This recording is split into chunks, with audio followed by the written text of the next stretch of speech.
প্রিয় বন্ধুরা, আপনাদের প্রথমে দেখি মনে হতে পারে আফ্রিকার জঙ্গলে হয়তো মহিষগুলা চরতিছে।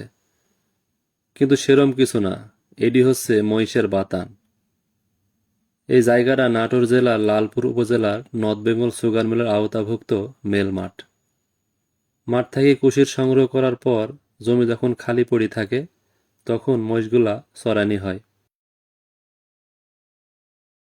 এই বাতানে বড়, মাঝারি, ছোট সব ধরনের মহিষই আছে।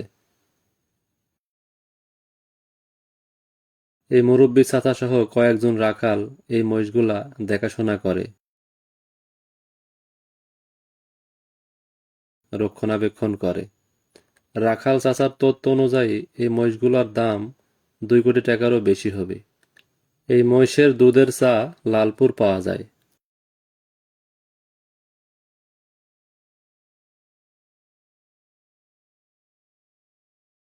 তো বন্ধুরা, এরকম দৃশ্য সচরাচর দেখা যায় না, তাই আপনাদের মধ্যে ভিডিওটা শেয়ার করুন। ভালো থাকবেন।